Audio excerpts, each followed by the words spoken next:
Welcome to Linda's Corner. My name is Linda Bjork. Today's podcast is a personal message for those who have a loved one who is struggling with depression. And I share this message with feelings of great compassion and tender emotions because I am a person who struggled with depression for a time, and I feel a great deal of remorse for the pain and suffering that I put my loved ones through. I didn't mean to. I wasn't thinking about them. I was consumed by my own grief and suffering, and I didn't realize that it was affecting other people. So I begin today with an apology for myself and on behalf of your loved one who is struggling, because if he or she was in their right mind, they would feel great remorse for the suffering that they are causing you. I have compassion for what you're going through. I recognize that it is a great burden to bear. What you're experiencing is stressful and difficult. I'm going to share a few things today that I hope will be helpful to you as you endure this challenge. First, I'm going to share part of my story. I'm going to share a little bit about depression and how it affects a person. I'll also share some things that we can do to overcome depression. I'll share an analogy to help get a visual image to relate to the situation. And I'll share some things that don't help and some things that do help. Just for clarification, I want everyone to understand that nothing that I share with you can be considered medical advice. Only a healthcare professional is qualified to do that. But I can share the unique perspective of a person who has been there and come back again. So I'll quickly share my story. All my life, I've tried to be happy and optimistic and friendly. I never thought I would ever have to deal with anything like depression or social anxiety. But life has a way of throwing things at you that you weren't expecting. For me, I had a series of life events that flattened me. Everybody has problems, and you deal with them and go on. But sometimes there are things that just seem beyond our ability to bear, and that's what happened with me. I was overcome with grief, sadness, helplessness, and hopelessness. It was as if I slid into a deep, dark pit that was so deep that no hope or happiness or sunlight could enter. There were no windows or doors in this deep pit of despair, and I couldn't see any way out. It felt totally and completely hopeless. I thought that this was my new reality, this was as good as it was going to get, and the best that I could do from this point on was to endure in misery for the rest of my life. During this time, I could see a beautiful sunset or hear a child's laughter and feel absolutely nothing. Happiness doesn't come from our circumstances. It comes from within, and I was completely empty inside. This is not just an emotional issue. It occurs on a neurological and molecular level. I'll pause in my narrative for a moment and explain some of the scientific reasons for this. Depression is complex, but some practitioners classify depression into two broad types. Endogenous or chemical depression, which is thought to reflect some kind of chemical imbalance in the brain, and exogenous or external depression, which is thought to arise from an external cause like a traumatic life experience or stress. Some physicians believe that depression arises from a belief that we're powerless to solve our problems. Basically, what this means is that depression can start from internal chemical imbalances or external sources like stress, worry, discouragement, etc., or a combination of those.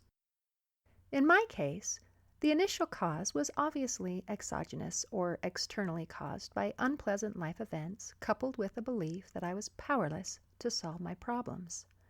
But in all cases of depression, including those originally based in external causes, it becomes a chemical issue.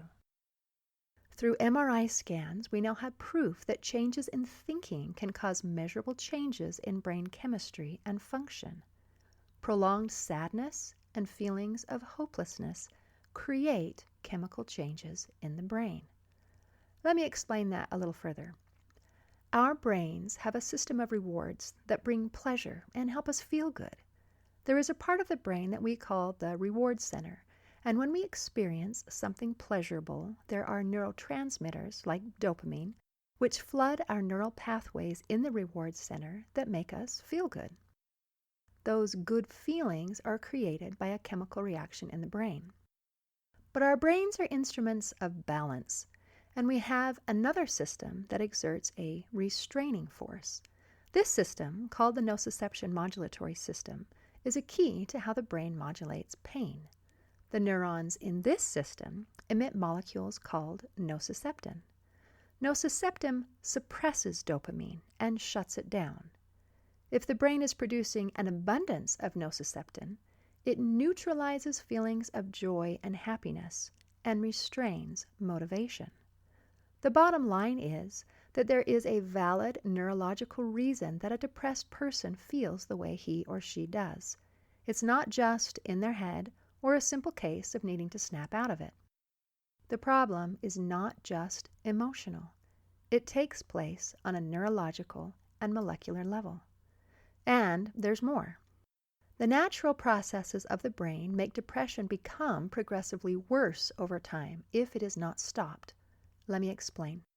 There is a network of neurons located in the brainstem called the reticular activating system, or RAS, which is the gateway into the brain. All the sensory information that we encounter first enters through the RAS, which determines where to send it. The reticular activating system acts as a filter so we don't become overwhelmed by an overload of information. The job of the RAS is very important because it is estimated that the human brain takes in 11 million bits of information every second. But on average, we're only consciously aware of about 40 bits of information per second. So when I say that the RAS filters information, I'm not talking about filtering out just a little bit of information. I'm talking about a major filtration process, reducing the input from 11 million down to 40. It is the job of the RAS to decide what is important and what can be safely ignored. When the RAS is deficient, such as in cases of autism, ADD, and ADHD, too much information is allowed into the conscious mind, and it causes a sensory overload and a difficulty in concentration and ability to focus. So the job of the RAS is very important to our safety, comfort, and functionality. However, the next question is, or should be, how does the RAS decide which information is important? It makes those decisions based on automatic programming that you and I created without ever being aware of it. It is done on a subconscious level and is largely determined by what we focus on. If we spend a lot of time focusing on a particular thing, then the automatic subconscious programming of the RAS assumes that information must be important. That's why when you're trying to buy a new car and have been researching a particular make and model, all of a sudden you start to notice that car everywhere. Or if you're expecting a baby, all of a sudden you see pregnant women everywhere. The truth is that the cars and those expectant mothers were there all along, but the RAS considered that information to be something that was safe to ignore. However, now that you're focusing on it, the RAS figures that it must be important, so it points them out for you. This normal and natural system of the RAS causes some problems when we're dealing with mental and emotional issues, such as depression, anxiety, and low self-esteem. A person who is struggling with depression is often focused on thoughts like, "My life is miserable. People would be better off without me. There is no hope," and so on. A person who is struggling with feelings of low self-esteem often has circulating thoughts like, "I'm not good enough. Nobody likes me. I'm a failure," and so on. Because these are the predominant thought patterns, the RAS uses this as the basis for determining what is important. This means that anything that doesn't support those negative feelings are filtered out. And the only information that enters the conscious are those things that support the depression, anxiety, low self-esteem, failure mentality, and so on. This strengthens and builds on the problem by continually adding evidence that the feelings of depression or low self-esteem are valid, and the situation becomes progressively worse. Furthermore, to add insult to injury, the feelings associated with depression have been shown to be addictive. They want to grow, and they want to stay, and they're hard to get rid of. So this is what was going on inside my head. I was in a dark place where I could not experience joy, and it was awful.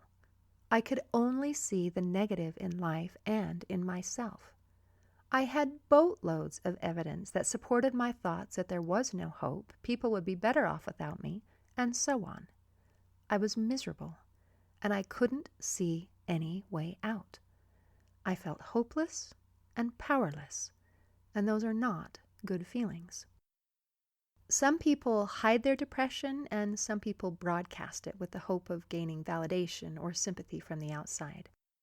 I was the kind who hid it, and I hid it well.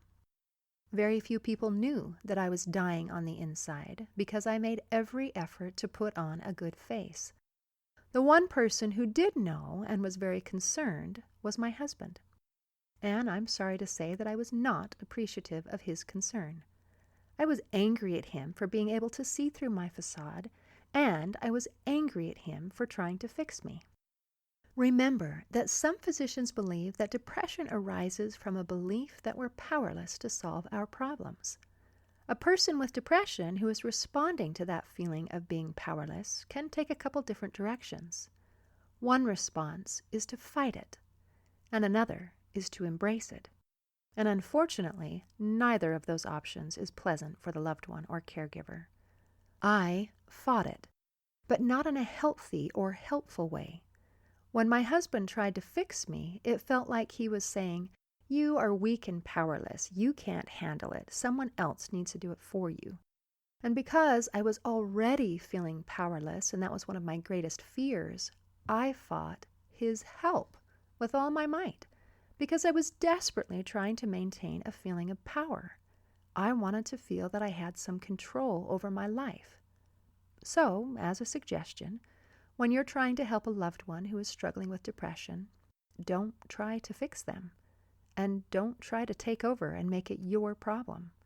Help them feel empowered by giving choices and expressing confidence in them, and make them accountable for their own situation. We'll talk more about that later. Another way people might respond to that feeling of being powerless to solve our problems is to embrace that powerless mentality and expect everyone else to fix them and make all the decisions. I can't do it, I'm helpless, why try, there's nothing I can do, and so on. And we'll talk more about that later as well. So back to my story. I was struggling, and my husband was researching about depression, and he learned that light can help. So he bought me a light. But I didn't want to use it because that meant he was fixing me and I couldn't do it myself. Then he'd buy me supplements and want me to take them, but I wouldn't want to. I'm embarrassed to say that there was more pride than logic involved in my responses, and I'm sorry about that now. But at the time, it made sense in my head. Here's a couple more things that didn't work. My parents learned about my struggle, and they meant well, but they didn't have a clue. They thought that it would be like flipping a light switch, and if they just said the right magic word, then suddenly I'd be all better. I just needed to snap out of it. So I heard helpful things like, "You shouldn't feel depressed."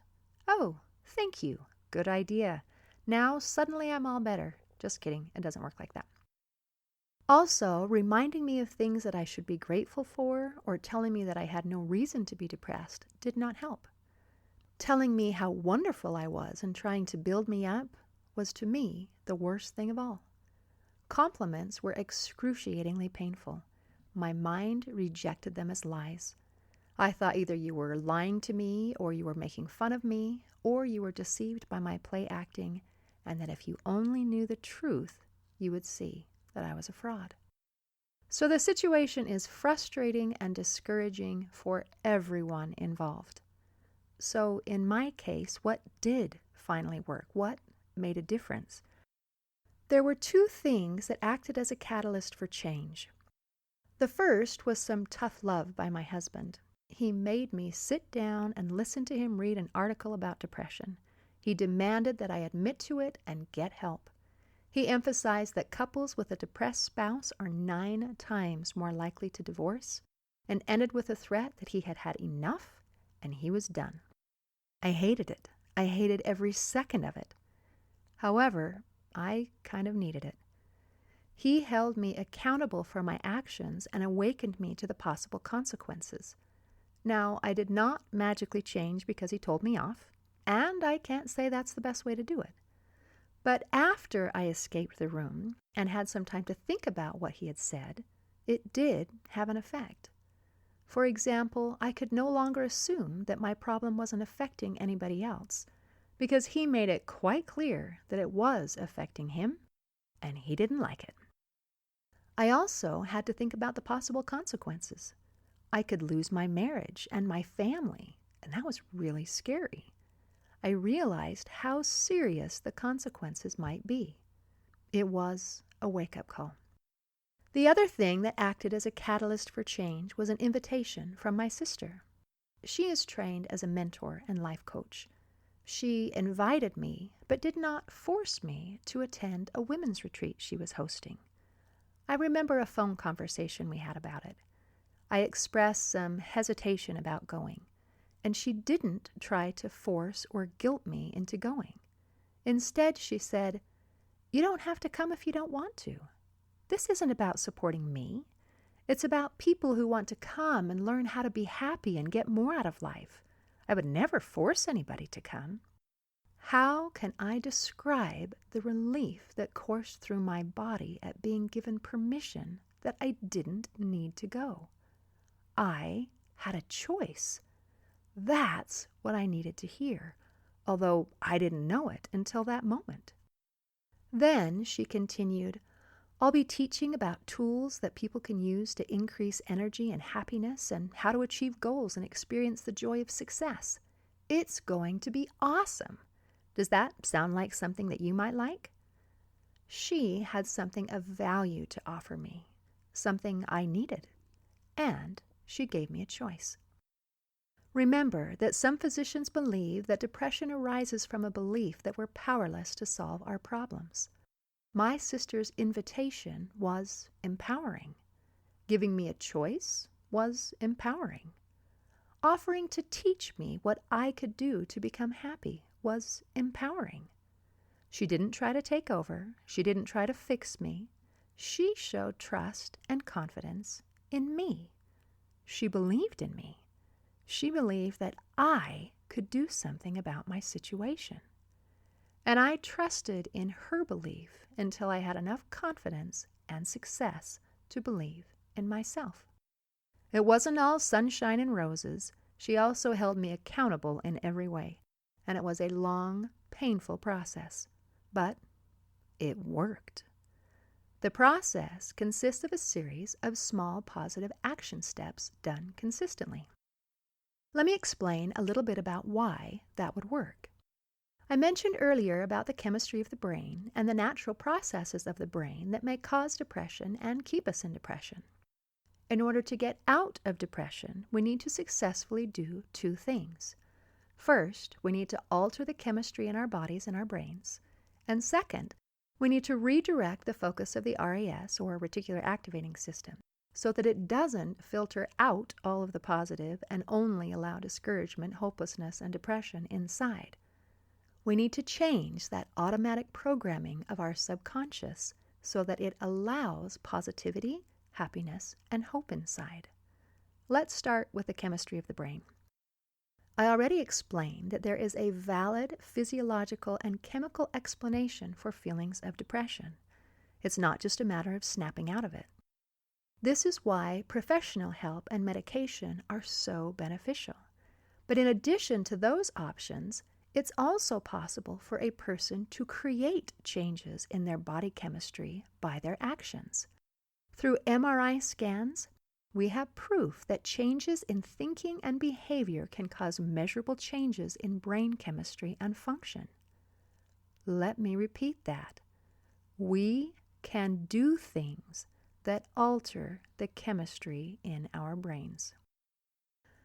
There's a whole branch of science called epigenetics dedicated to research on how our attitudes and behaviors can positively or negatively affect our health. The new findings are great news because it means that we can change many things about the way we are, including our mental and emotional health. We have more power than you might think, and that's exciting. I'll give a quick example. You can increase confidence and boost mood in just 90 seconds by doing this one simple trick. Put your chin up, smile, even if you don't feel like it. Pull your shoulders back, stand straight and tall with your hands relaxed at your sides or at fists on your hips.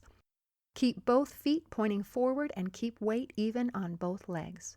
Hold this position for 90 seconds. Science shows that doing these things not only make you appear more confident and happy, it actually makes you feel more confident and happy. Interestingly, Charles Darwin was actually the first to hypothesize that there is a connection between body language and our emotion that goes both ways.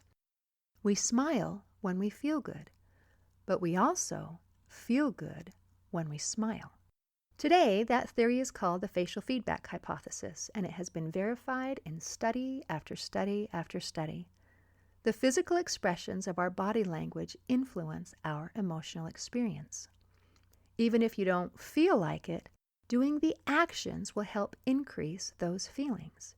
When we smile, even if it's forced or fake, it stimulates the brain to increase the production of dopamine, which makes you feel good. When you lift your chin up and pull your shoulders back and stand straight and tall, it stimulates the body to slightly increase the production of testosterone and lower the level of cortisol.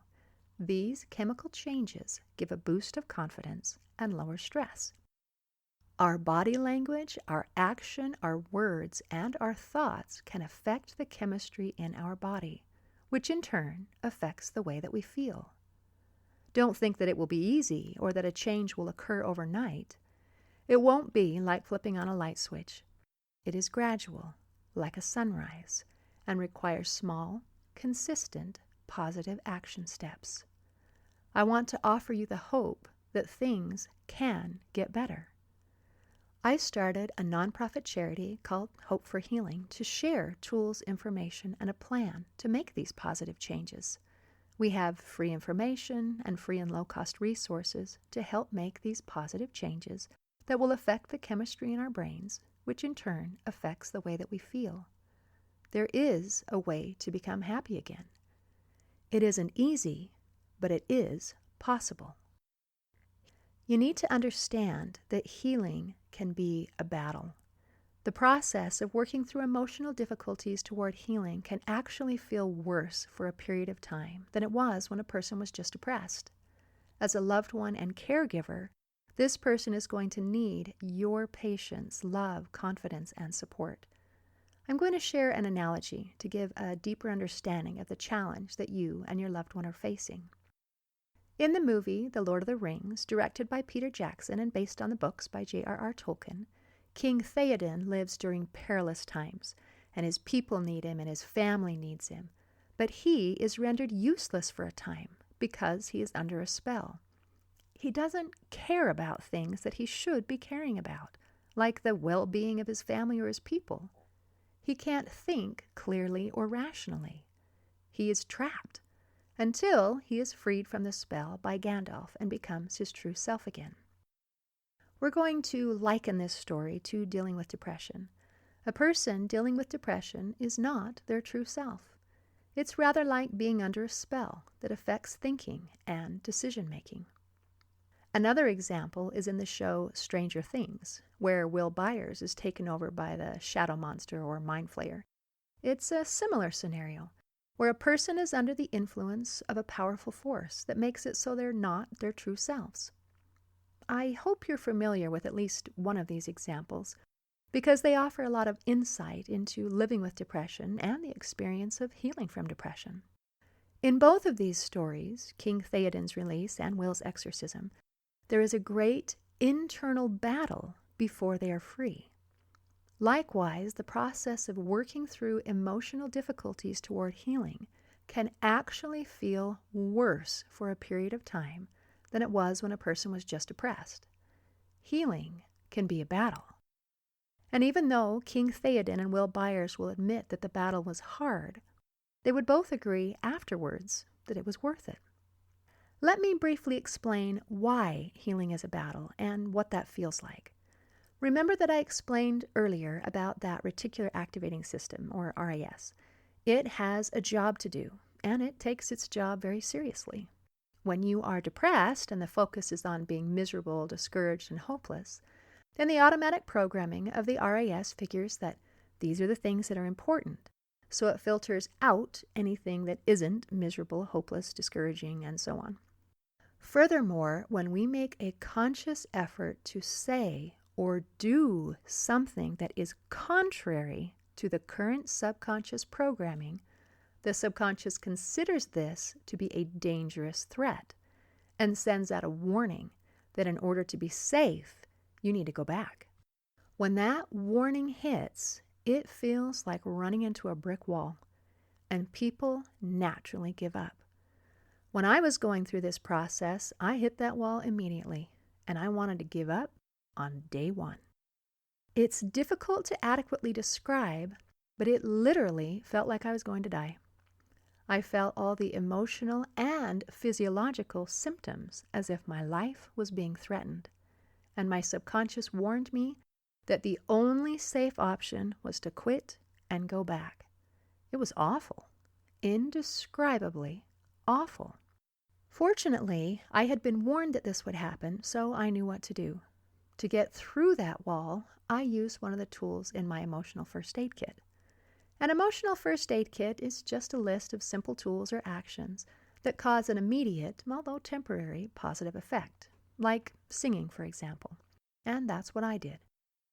I cranked up one of Shakira's songs called Try Anything from the movie Zootopia and sang along. I'll quickly explain why singing would help. Singing has been scientifically proven to lower stress, relieve anxiety, and elevate endorphins, which make you feel uplifted and happy. It helps relax muscle tension and decreases the level of stress hormone cortisol in the bloodstream. It can also help take your mind off your troubles and boost your mood.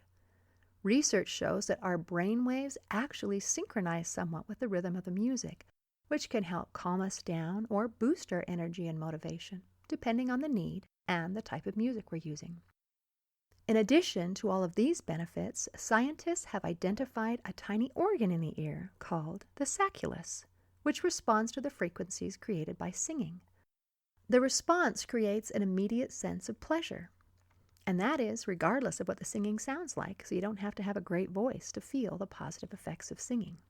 Participants in one study showed significant decreases in both anxiety and depression levels after 1 month of simply adding singing to their daily routine. Listening to music and singing are powerful tools in our arsenal to fight against depression. In my case, when I hit this wall, singing a song through once wasn't enough. I had to repeat it 3 times before those feelings of panic that my life was in mortal danger subsided, and I knew that I would survive. The remedy is surprisingly simple, but it takes some courage to follow through. Remember that I was in a situation where I literally felt like my life was being threatened and that I was going to die. And the correct response to those feelings was to sing a song. Really? That felt really counterintuitive. Think about it for a minute. If you're watching a movie and a monster is chasing somebody, they don't jump out and sing a song. They hide or run away. If they sing a song, then the monster will find them and eat them. But if they hide or run away, there's a chance of escape. The natural response when you're feeling threatened is to hide or run away. It takes courage to do something different. It gets easier when you've tried it a few times and know for yourself that it works, but it's challenging, especially at first. Most people don't understand what is happening or why. All they know is that their mind is telling them that they are in danger and they need to turn back. So they give up. The battle of working through walls is daunting, but another obstacle is getting started in the first place. Depression kills motivation, and that is a great challenge indeed. A person cannot heal without their permission and their participation. When the desire to heal is greater than the desire to stay the same, then healing can begin, but not before. This is not your battle. It is theirs. You cannot fight it for them. It is not your fault, and it is not your responsibility to fix them. Your role is to encourage and support. That may mean being patient until they're ready. But in the meantime, here are some suggestions for coping. Number 1, work on your happiness and well-being. The only person that you can truly work on is yourself.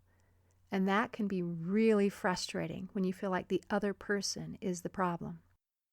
But there are things that you can do.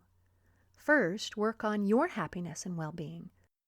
Being around a depressed person is mentally, emotionally, and physically exhausting. You can acknowledge that what you are experiencing is stressful. And just like they say in the airline briefing before each flight, if you need an oxygen mask and you're with someone who needs help, put on your mask first and then help the other person. Likewise, work on your happiness and emotional well-being first, and then you'll be in a better position to help someone else. Every tool that I have to share that will help a person who is struggling with depression will also help you. It's not just for depression. It's for building happiness, peace, and resilience in everyone. Use the tools and show an example of using them.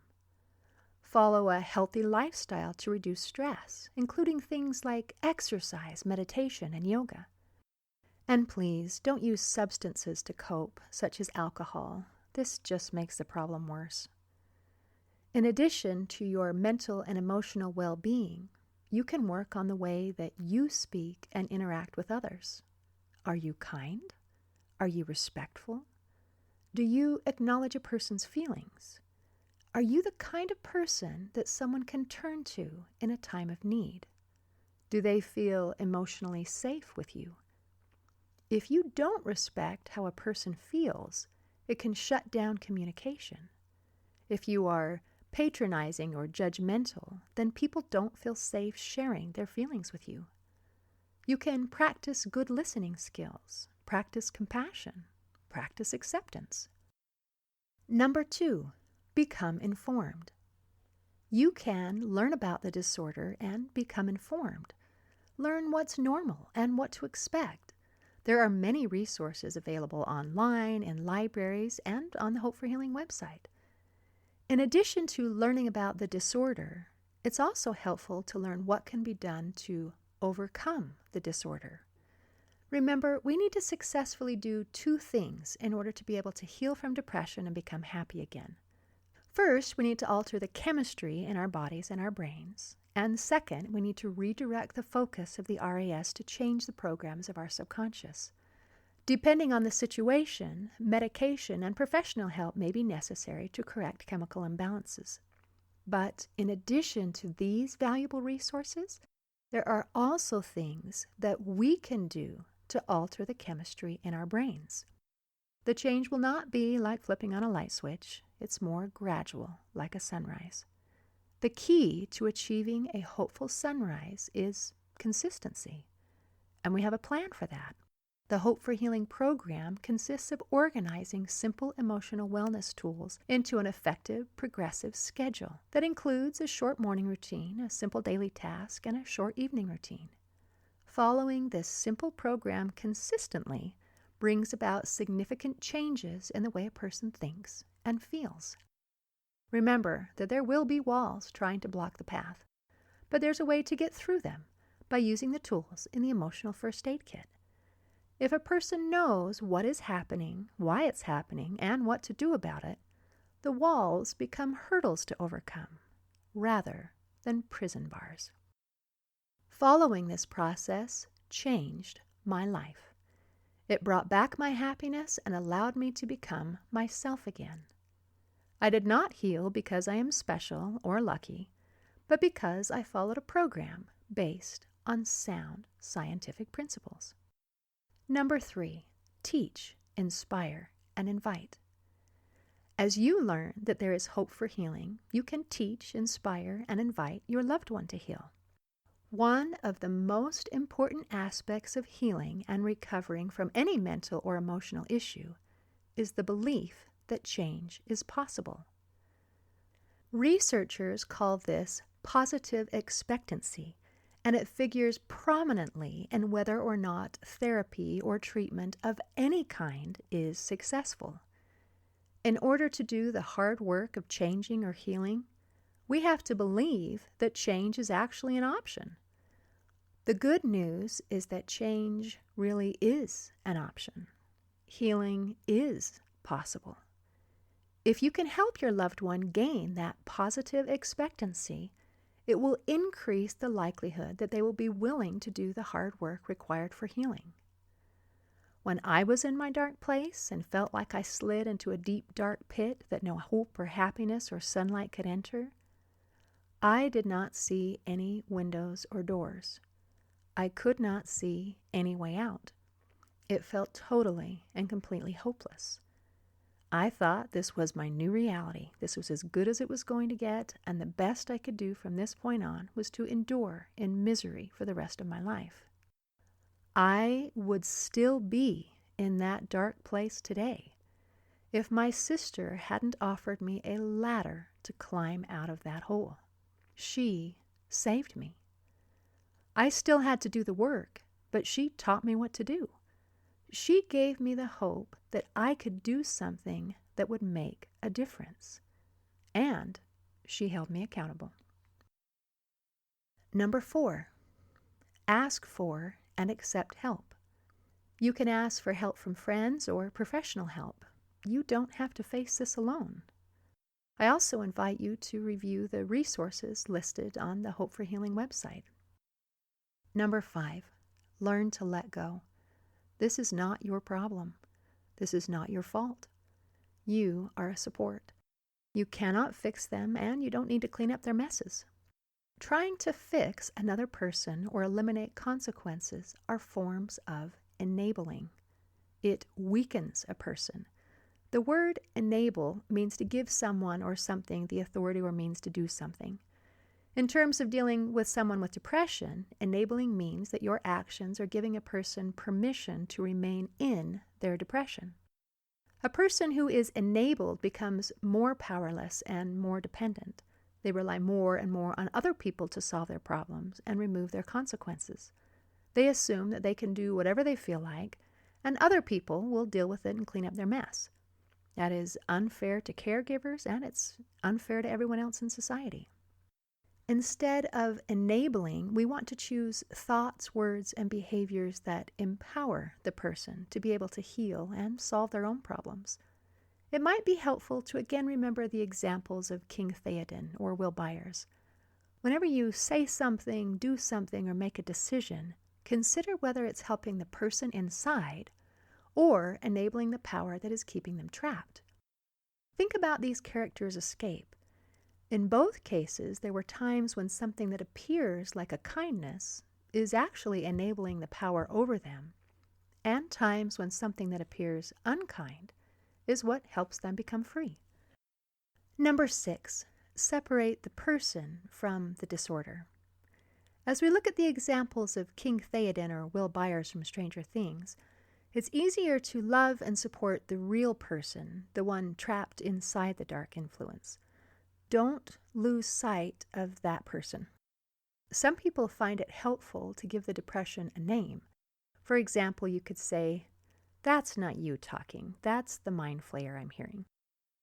Number 7, empower. We empower when we show confidence and trust in a person. That can be hard to do when a person isn't inspiring much confidence or giving reasons to trust. Again, it might be helpful to go to the examples of King Theoden or Will Byers. It's easier to express confidence and trust for the person inside, rather than the current situation. We empower when we invite rather than trying to force a person to do something. We empower when we hold a person accountable. That may include some tough love and some straight talk. If they say or do something hurtful or self-depreciating, call them on it. It may include helping a person realize how their actions are affecting you and your family.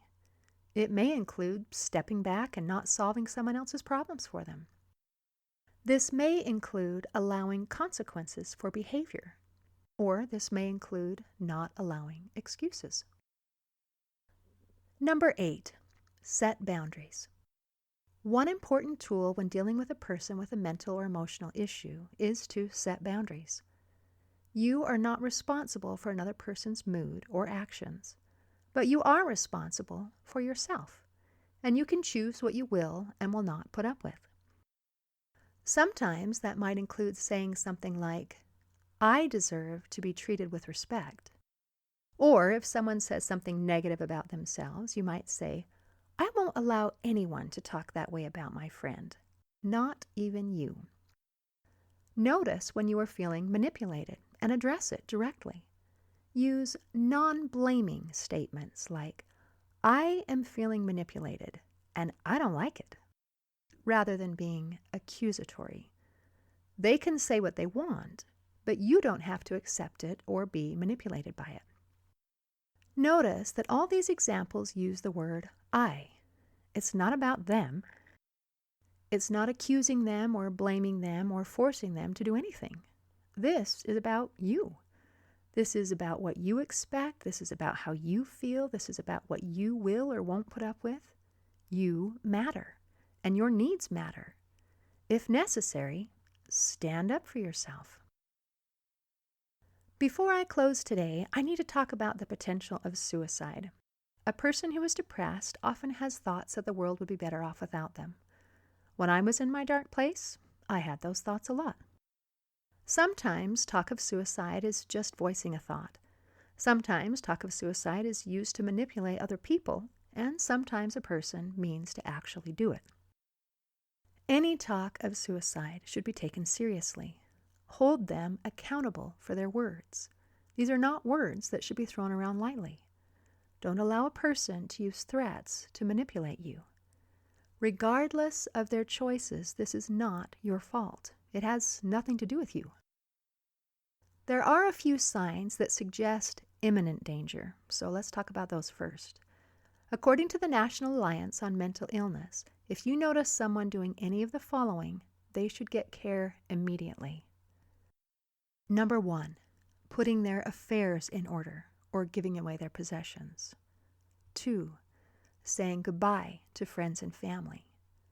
3, having a mood shift from despair to calm. And 4, planning or finding a way to obtain the tools to complete a suicide, such as a firearm or medication. If you notice any of these signs, then get help immediately. The phone number for the Suicide Prevention Lifeline is 800-273-TALK, or you can call 911. If you call the Suicide Prevention Lifeline, they will have someone who is trained to deal with a situation who can listen and give advice. Here's what happens when you call 911. It may vary somewhat depending on the laws of the particular state that you're in, but I understand that protocols are similar in most states. The police will come and do a welfare check. If you tell them a person is suicidal, or they have reason to believe that they are, the person is taken to a behavioral health facility to be evaluated. Typically, if they judge this person to be a danger to himself or herself, they can be held for up to 72 hours initially. During this time, they're under supervision and kept away from potentially dangerous objects such as belts, razors, and so on. This may be extended for 3 to 4 additional days if the symptoms are particularly acute. If, after the evaluation, they decide that the person doesn't need 24/7 supervision, they'll likely put them in an outpatient program where a person meets with therapists and/or therapy groups on a regular basis. The state takes a threat to suicide very seriously. We should all take these threats seriously. If there is a real danger, then please get the help that you need. However, if a person is using a threat to manipulate the way that you feel or the way that you act, there is no reason to allow that. If someone is throwing around words about ending their life or that everyone would be better off without them, call them on it. Make them accept accountability for their words. Tell them that you'll take them seriously, and if they mean it, then you'll call 911 and explain what will happen to them when the call is made. And tell them that if they don't mean it, then they shouldn't say it. Sometimes we need a reality check to understand that our words matter. I invite you to be the person that offers a ladder to someone who is trapped inside a deep, dark hole. I invite you to learn more about how a person can become happy again. I invite you to learn more about the Hope for Healing program, First Aid Kit, Pathway to Happiness, and so on. In conclusion, I want to thank you for caring about your loved one. What you do matters, even if it's not noticed or appreciated at the time. In closing, I'd like to share a quote by Leo Buscaglia. Too often we underestimate the power of a touch, a smile, a kind word, a listening ear, an honest compliment, or the smallest act of caring, all of which have the potential to turn a life around. See you next time on Linda's Corner.